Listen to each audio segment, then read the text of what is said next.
اللہ کے حبیب علیہ الصلاۃ و تسلیم فرماتے ہیں نماز ترک کرنے والوں کا حال یہ ہوتا ہے کہ اللہ ان کے رزق سے برکت بھی اٹھا لیتا ہے۔ آج رزق کی برکت کی شکایت، رزق کی تنگی کی شکایت کہاں نہیں، لاکھوں کمانے والے بھی تنگی کی شکایت کر رہے ہیں، سینکڑوں کمانے والے بھی تنگی کی شکایت کر رہے ہیں، نہیں کمانے والے بھی تنگی کی شکایت کر رہے ہیں۔ کیوں؟ اللہ کا ڈر چھوٹا، اس لیے رزق سے برکت گئی۔ اتنا ہی نہیں بلکہ اللہ کے حبیب صلی اللہ علیہ وسلم نے ارشاد فرمایا جب نماز ترک کرنے والے مرتے ہیں تو پہلے اللہ ان کو ذلیل کرتا ہے، پھر ان کو موت عطا کرتا ہے۔ یہ بڑی دردناک بات ہے۔ لوگ نماز میں سستی کرنے والے موت سے پہلے ذلیل ہوتے ہیں۔ آج نہیں دیکھتے، ماں بوڑھی ہے، کوئی کہتا ہے بیٹے نے گھر سے باہر نکال دیا، علماء تقریر کر رہے ہیں اپنے ماں باپ کو گھر سے باہر مت نکالو، لیکن آپ نے اپنی جوانی میں کیا گل کھلائے، آپ نے اللہ رسول کو کیسی کیسی اذیتیں پہنچائی۔ اللہ کے حبیب نے فرمایا نماز میں میری آنکھوں کی ٹھنڈک ہے۔ اے بوڑھی ماں، آج تجھے گھر سے نکالا گیا تو تو چار چار آنسوؤں سے رو رہی ہے، تیرا بیٹا تیرا باغی ہو گیا تو تو رو رہی ہے، کیوں ہوا بیٹا باغی؟ اللہ کے حبیب صلی اللہ علیہ وسلم فرماتے ہیں جو شخص نماز عصر کو ترک کر دے اللہ اس کی اولاد کو اس کا نافرمان بنا دیتا ہے، اس کی اولاد کو اس کا باغی بنا دیتا ہے۔ آپ کہاں ہیں؟ نماز سے صرف جنت نہیں ملے گی، جو نماز جنت تک لے جا سکتی ہے وہ نماز دنیا کی آرائش نہیں دلا سکتی۔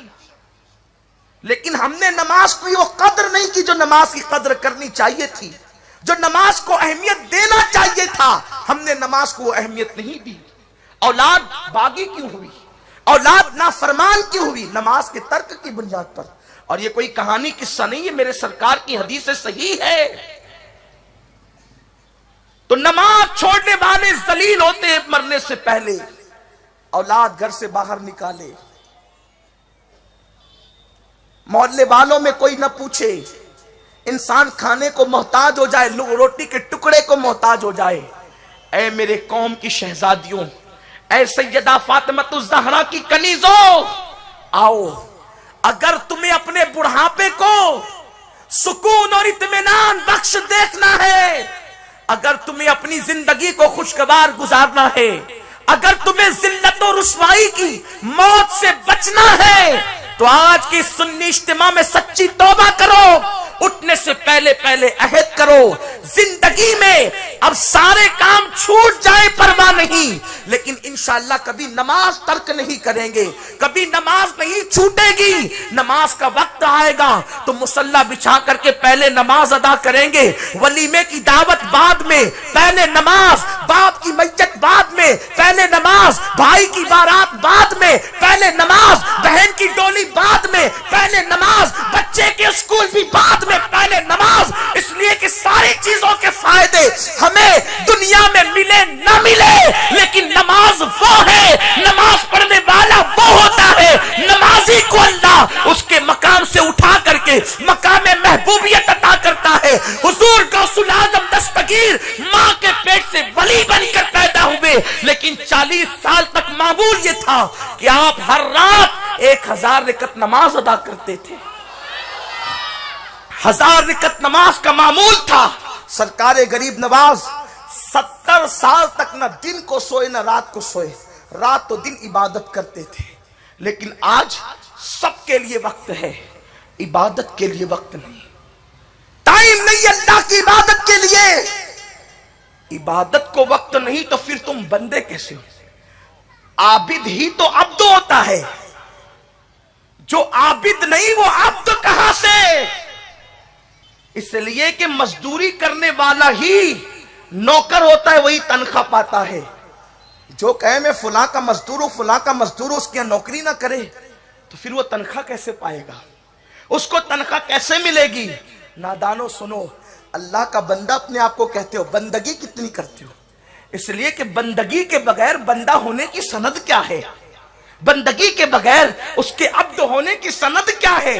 اور سنو، سب اپنے آپ کو اس کا بندہ کہتے ہیں، لیکن وہ کہتا ہے کہ کچھ ایسے ہیں جو پیٹ کے بندے ہیں، کچھ ایسے ہیں جو نفس کے بندے ہیں، کچھ ایسے ہیں جو خواہش کے بندے ہیں۔ ہاں اب یہاں فیصلہ کرنا ہوگا، ہم بندے کس کے ہیں؟ اللہ کے بندے اپنے آپ کو کہتے ہو؟ ابھی تک خدا کے بندے ہی نہ بنے، زیورات کے بندے بنے۔ شوق زیور کا ہے، شوق اچھے مکان کا ہے، شوق اچھی دکان کا ہے، حلال و حرام میں کوئی تمیز نہیں۔ شوق نیند کا ہے، نیند کہتی میری طرف آ، اللہ کہتا ہے میری طرف آ۔ ہم کس کی سنتے ہیں؟ اگر نیند کی سن کے سو گئے آپ تو بندے نیند کے ہوئے، اللہ کے بندے کب ہوئے؟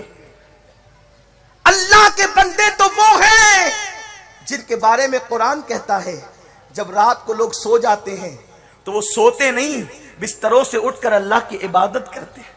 آپ کوئی ایک بندہ مجھے ایسا بتائے اللہ کے اولیاء میں جو لوگ اللہ کی عبادت کو چھوڑ کر کے سوتے ہیں، اللہ کی عبادت کو ترک کر کے سوتے ہوں۔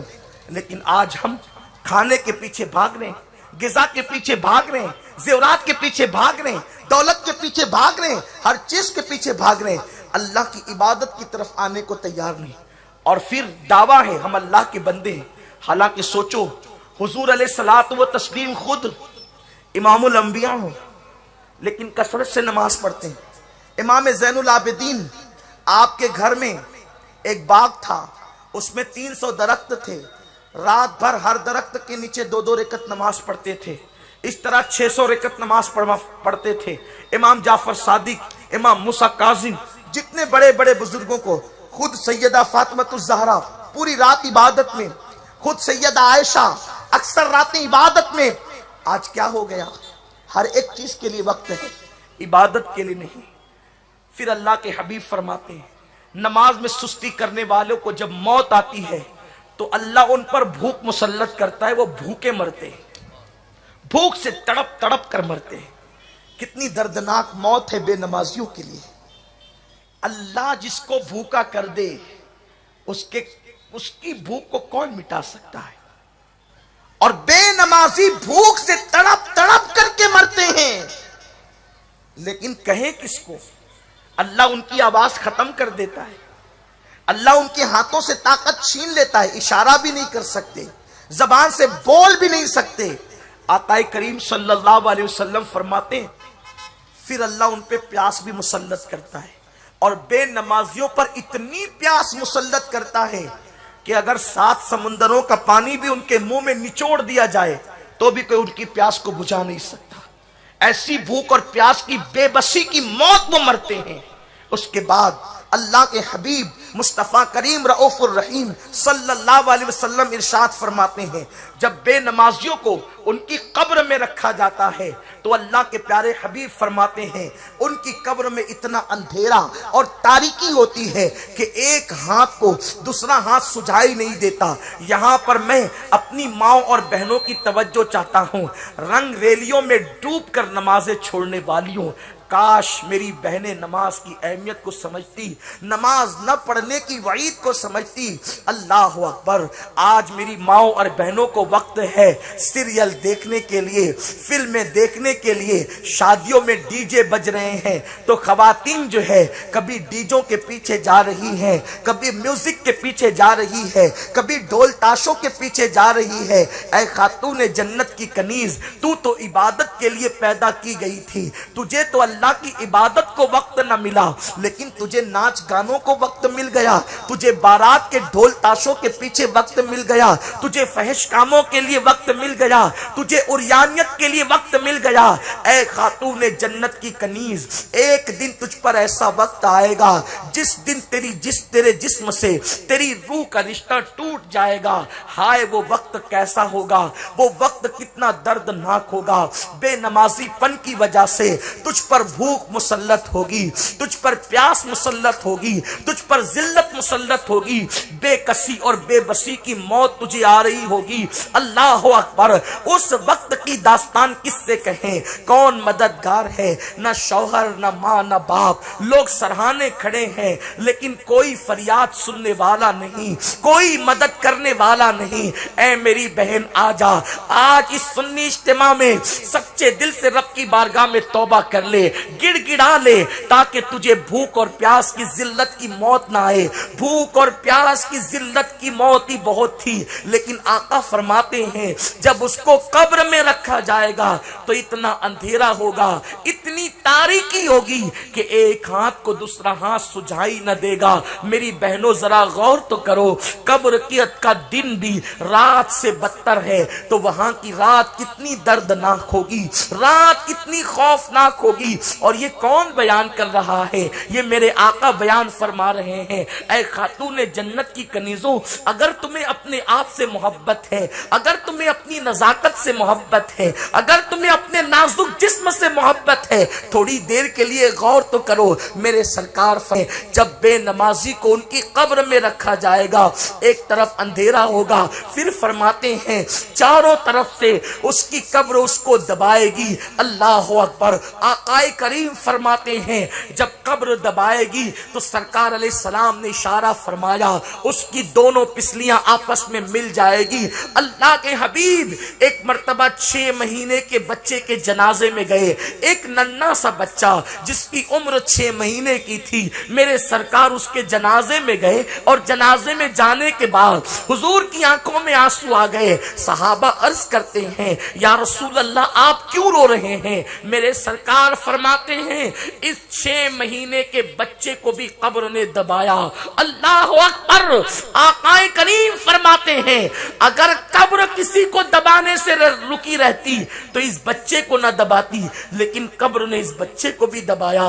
اے خاتون جنت کی کنیزوں، آپ جانتی ہیں جب سیدہ زینب بنت محمد میرے سرکار کی شہزادی سیدہ زینب کا وصال ہوا، حضور ان کی قبر میں کھڑے ہو گئے اور چہرہ متغیر ہو گیا۔ صحابہ کرام نے سرکار کے چہرے پہ تبدیلی کے آثار دیکھے، آنکھوں میں آنسو دیکھے، تو سرکار جب قبر سے باہر ہوئے حضور کے ہونٹوں پہ تبسم تھا۔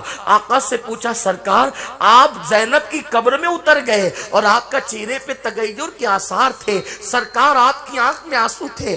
آقا فرماتے میرے صحابہ قبر نے میری بیٹی زینب کو دبانا شروع کیا تو میں اس کی قبر میں داخل ہو گیا، اور پھر قبر نے دبانا بند کیا تو پھر میں قبر سے باہر آیا اور میرے ہونٹوں پہ مسکراہٹ آئی۔ سرکار فرماتے ہیں اگر قبر کسی کو دبانے سے احتیاط کرتی تو وہ میری بیٹی زینب کو دبانے سے احتیاط کرتی۔ میں پوچھنا چاہتا ہوں لیکن حضور علیہ السلام نے یہ فرمایا قبر نیکوں کو بھی دباتی ہے اور قبر گنہگاروں کو بھی دباتی ہے، لیکن نیکوں کو ایسے دباتی ہے جیسے بلی اپنے بچے کو منہ میں اٹھاتی ہے، نیکوں کو قبر ایسے دباتی ہے، اور گناہگاروں کو کیسے؟ جیسے بلی چوہے کو اپنے منہ میں دباتی ہے۔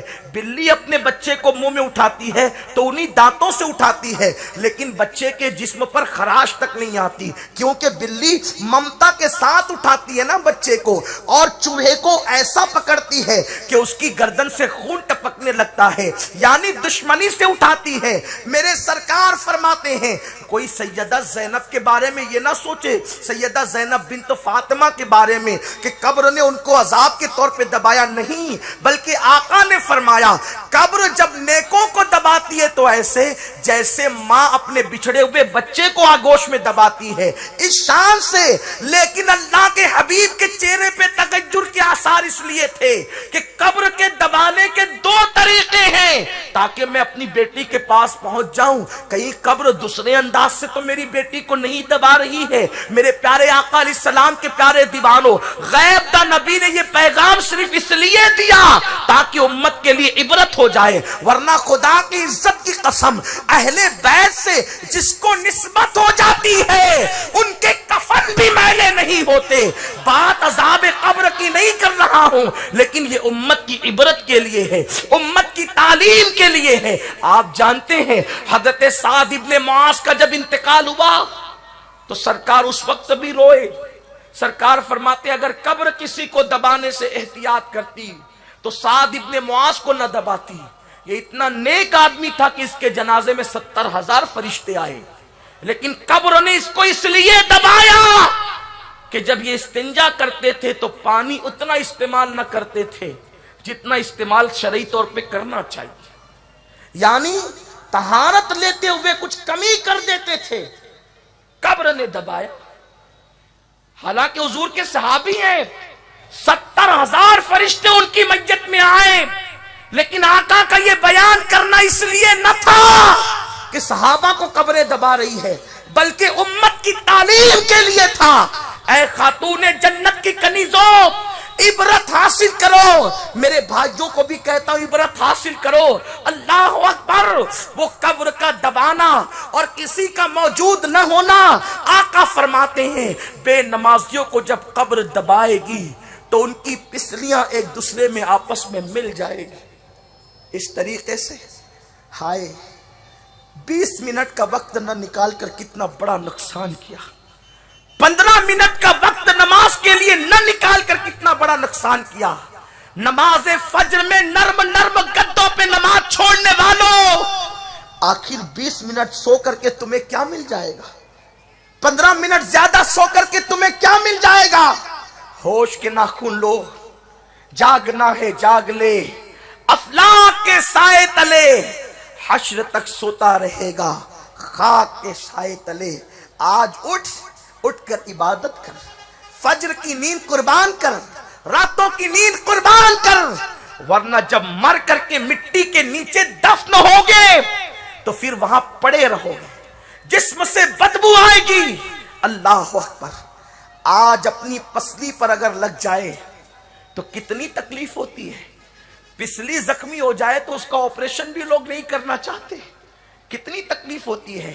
میری قوم کی بچیوں، صنف نازک کہلانے والیوں، اگر کوئی تمہارے بدن پہ پتھر مار دے تو تم بے چین ہو جاتی ہو. اے میری قوم کی بیٹیوں، اے کنیزان فاطمہ، ذرا اپنے آپ پہ رحم کرو. اللہ کے حبیب نے فرمایا پسلیاں دبا دیتی ہے. اسی پہ بس نہیں، اللہ کے حبیب غیب دا نبی صلی اللہ علیہ وسلم فرماتے ہیں بے نمازی کو جب اس کی قبر میں رکھا جاتا ہے تو اس پر ایک اژدہا مقرر کیا جاتا ہے. اس کا نام شجاع اقرا، بہادر سانپ، گنجا بہادر اس کا نام ہے. شجاع اقرا یہ وہ سانپ ہیں کہ اگر کسی کو ایک ڈنک مارے تو اس کے جسم میں 70 سال تک وہ زہر گشت کرتا رہے گا، گھومتا رہے گا 70 سال تک. اور اس کا ڈنک اتنا خطرناک ہے، اگر اس کا ڈنک دنیا کے اندر جو ہے وہ اس کا زہر پھینک دیا جائے تو ساری دنیا کے انسان اس کے زہر سے مر جائے. ایک مرتبہ کا اس کا زہر ساری دنیا کے انسان نہ اٹھا سکے. وہ شجاع اقرا بے نمازی پر مسلط کیا جائے گا. اور کب تک؟ فجر چھوڑی تو ظہر تک، ظہر چھوڑی تو عصر تک، عصر چھوڑی تو مغرب تک، مغرب چھوڑی تو عشاء تک، عشاء چھوڑی تو فجر تک. اللہ اکبر. سانپ کسی کو ڈسے، دنیا کا سانپ، تو انسان اس کے درد سے کبھی کبھی مر جاتا ہے. لوگ سانپ کا نام سن کر ڈرتے ہیں. ارے سانپ تو اپنی جگہ. مچھر کاٹتے ہیں تو لوگ مچھر کو کے کاٹنے کو برداشت نہیں کرتے.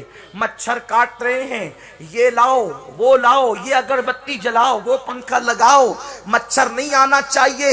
ارے نادان، تیرے اپنے کمرے میں مچھر تجھے مارے اور تجھے ڈنک لگائے تو تجھے کتنی تکلیف ہوتی ہے، تمہیں جلن ہوتی ہے، کھجاتے رہتے ہو. وہاں مچھروں کا ذکر نہیں. ہمارے اور آپ کے آقا غیب دا نبی صلی اللہ علیہ وسلم نے شجاع اقرا کا ذکر فرمایا. اللہ اکبر. وہ گنجا بہادر کتنا بڑا ہے، وہ کتنا لمبا ہے. وہ 70 سال کی لمبائی میں، یعنی 70 سال تک کی لمبائی میں گھوڑا جتنی دور تک دوڑے گا اتنا لمبا وہ سانپ ہے. اور وہ قبر میں مسلط کیا جائے گا. جتنی نمازیں چھوڑی ہے۔ اللہ اکبر، کاش ہم نماز کے لیے وقت نکالتے۔